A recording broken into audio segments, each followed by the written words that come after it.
ലോകത്തെ ഏറ്റവും വലിയ ആയുധ ശക്തികളായിട്ടുള്ള രാജ്യങ്ങളുടെ കണക്കെടുത്താൽ ഇന്ത്യ ഏതാണ്ട് 5ാം സ്ഥാനത്തേക്ക് വന്നു. അപ്പോൾ വൻതോതിൽ നമ്മൾ പണം ഇറക്കുന്നു, ആയുധ ഇടപാടുകൾ നടത്തുന്നു. എങ്ങനെയാണ് സാർ കാണുന്നത് ഇതിനെ? ഇത് ലോകം ശരിക്കും ഞെട്ടിത്തരിക്കുന്ന മുഹൂർത്തമാണെന്ന് പറയാം. കാരണം എന്താണെന്ന് വെച്ച് കഴിഞ്ഞാൽ, കഴിഞ്ഞ ദിവസം ഒരു റിപ്പോർട്ട് വന്നു. എന്താണ്, നമ്മൾ ഈ HALന് നമ്മുടെ പ്രതിരോധ വകുപ്പ് 62,000 കോടി രൂപയുടെ 156 ലൈറ്റ് കോമ്പാറ്റ് ഹെലികോപ്റ്ററിന് വാങ്ങാനായിട്ട് നിർമ്മിക്കാനുള്ള ഓർഡർ കൊടുത്തു. 156 എണ്ണം ഹെലികോപ്റ്റർ പ്രചണ്ഡ 62,000 കോടി രൂപ. 62,000 കോടി രൂപയുടെ അല്ലേ ഹെലികോപ്റ്ററുകൾ നമ്മൾ വാങ്ങിക്കുന്നു. ഇത് ഹിന്ദുസ്ഥാൻ എയറോനോട്ടിക്സ് ലിമിറ്റഡ് ബംഗളൂരു, അവരുടെ ചരിത്രത്തിലെ ഏറ്റവും വലിയ കരാറാണ് HALന്റെ.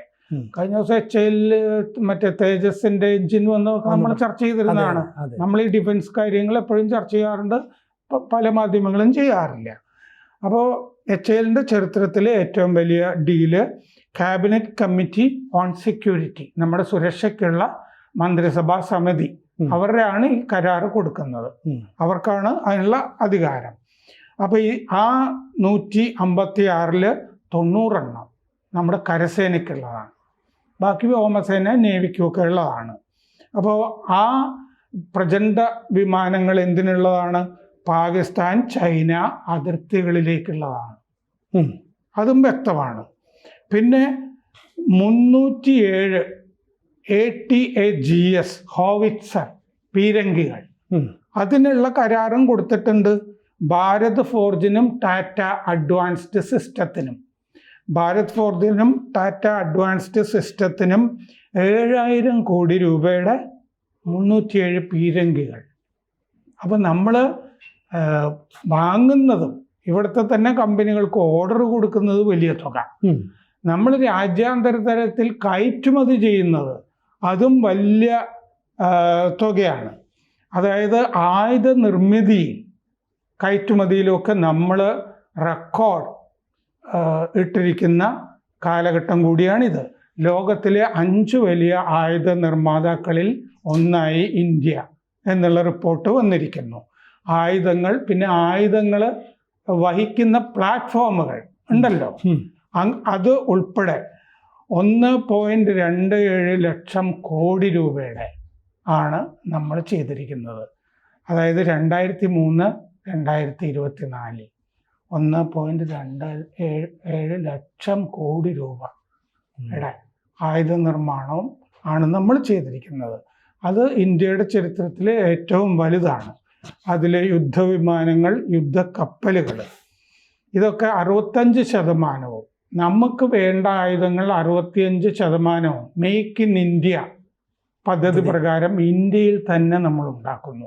നമുക്കുള്ള ആയുധങ്ങൾ കഴിഞ്ഞ ദശകങ്ങളിലൊക്കെ തിരിച്ചായിരുന്നു. ആയുധങ്ങളൊക്കെ നമ്മൾ ഇറക്കുമതി ചെയ്യുമായിരുന്നു. അതിന് മാറ്റം വന്നു. മെയ്ക്ക് ഇൻ ഇന്ത്യയുടെ ഒരു വിജയം. കഴിഞ്ഞ ദശകത്തിൽ ആയുധ കയറ്റുമതി എക്സ്പോർട്ട് അത് 30 ഇരട്ടിയായി കൂടി. നമ്മുടെ ഈ വർഷം, അതായത് ഈ പറഞ്ഞ വർഷം, അത് 21,000 കോടി രൂപയുടേതായി. ആയുധ കയറ്റുമതി 21,000 കോടി രൂപ. അപ്പം നമുക്ക് വരുമാനം കിട്ടുന്ന പ്രധാനപ്പെട്ട ഒരു മേഖലയാണിപ്പോൾ ആയുധം. 21,000 കോടി രൂപയുടെ ആയുധ കയറ്റുമതി.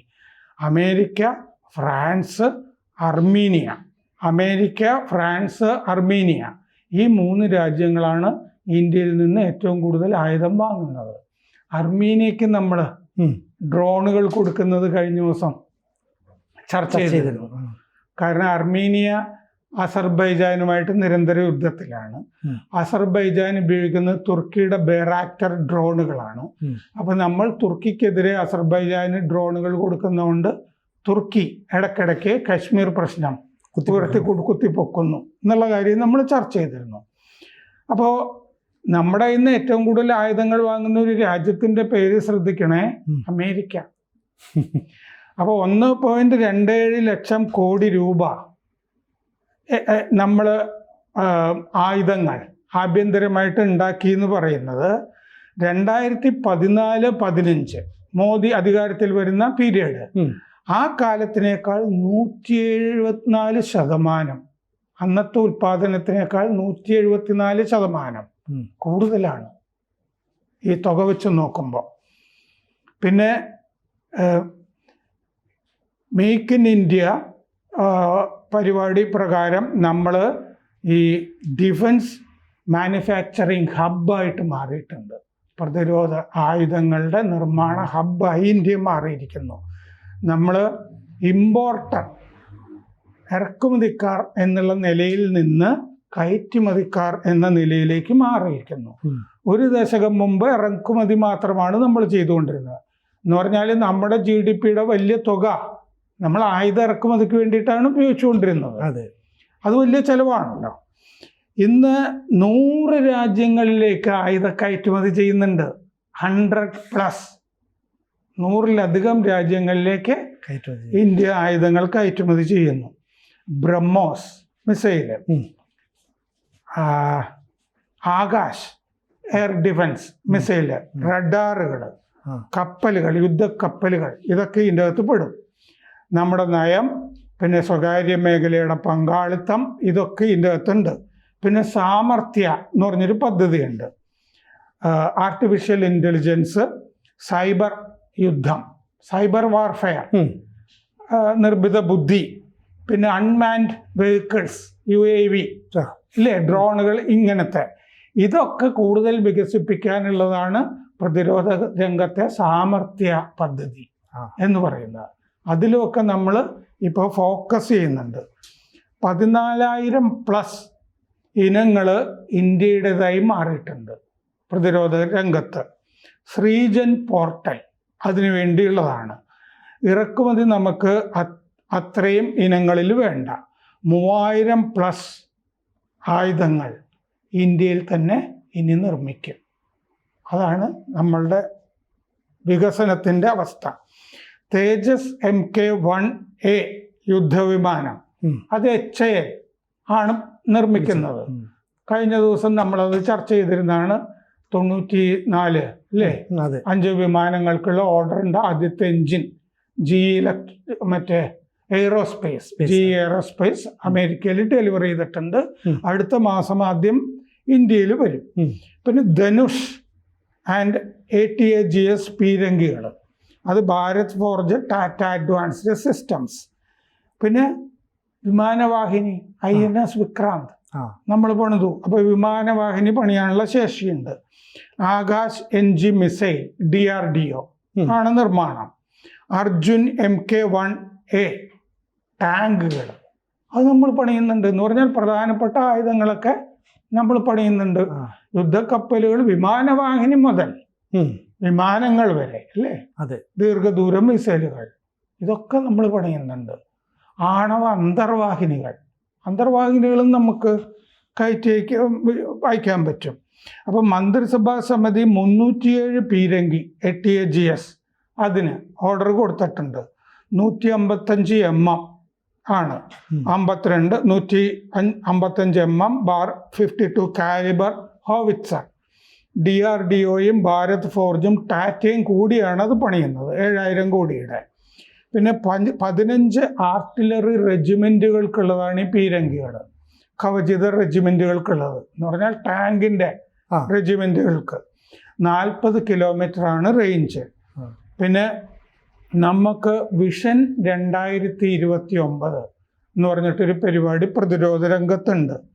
3 ലക്ഷം കോടി രൂപ ആണ് നമ്മൾ ലക്ഷ്യം കൈവരിക്കുന്നത് കയറ്റുമതി കൊണ്ട്. വിഷൻ 2029 അത് വാർഷിക ഉൽപ്പാദനവും കൂടി അതിൻ്റെ ഭാഗമാണ്. 2028-29 ആ കാലത്ത് 50,000 കോടിയുടെ ഉൽപ്പാദനം ഉണ്ടാക്കണം എന്നും ലക്ഷ്യപ്പെടുന്നുണ്ട്. റഷ്യ, ഇസ്രയേൽ, ഫ്രാൻസ് എന്നിവിടങ്ങളിൽ നിന്നാണ് നമ്മൾ കൂടുതലും ആയുധങ്ങൾ വാങ്ങിയിരുന്നത്. അപ്പോൾ ഇപ്പോൾ നമ്മൾ പറഞ്ഞില്ലേ 1.27 ലക്ഷം കോടി എന്നൊക്കെ പറഞ്ഞില്ലേ, അത് 25 ബില്യൺ ഡോളറിൻ്റെ വ്യവസായ മേഖലയായി നമുക്ക് ആയുധങ്ങൾ. അതാണ് വന്നിട്ടുള്ള മാറ്റം. പോർ വിമാനം മുതൽ അന്തർവാഹിനി വരെ. ഇനി നമ്മൾ കാലെടുത്ത് വയ്ക്കാൻ പോകുന്നത് ഹൈപ്പർസോണിക് ആയുധ രംഗത്തേക്കാണ്. പിന്നെ ഈ ഡ്രോണുകൾ south east Asia, Africa, Latin America തുടങ്ങിയ മേഖലയിലെ രാജ്യങ്ങൾക്കൊക്കെ ആയുധം വെക്കുന്ന പ്രധാനപ്പെട്ട രാജ്യമാവുകയാണ് ഇന്ത്യ. കാരണം അമേരിക്ക എന്നൊക്കെ വാങ്ങുന്നതിനേക്കാൾ പൈസ കുറവാണ് അല്ലേ? ചെലവ് കുറവായിരിക്കും. സ്വാഭാവികമായിട്ടും ഇന്ത്യ ആയുധ വിപണിയിൽ അല്ലെ ഒരു വലിയ ശക്തിയായിട്ട് ഉയരുന്നത് മറ്റ് ലോകശക്തികൾക്ക് ഭീഷണി തന്നെയാണ്. അങ്ങനെ പറഞ്ഞു നിർത്താം. അതിലൊന്നും ഒരു സംശയമില്ല. കൂടുതൽ വാർത്തകളും വിശേഷങ്ങളും നിങ്ങളിലേക്ക് എത്താൻ ABC മലയാളം സബ്സ്ക്രൈബ് ചെയ്യുക, ബെൽ ബട്ടണും അമർത്തുക.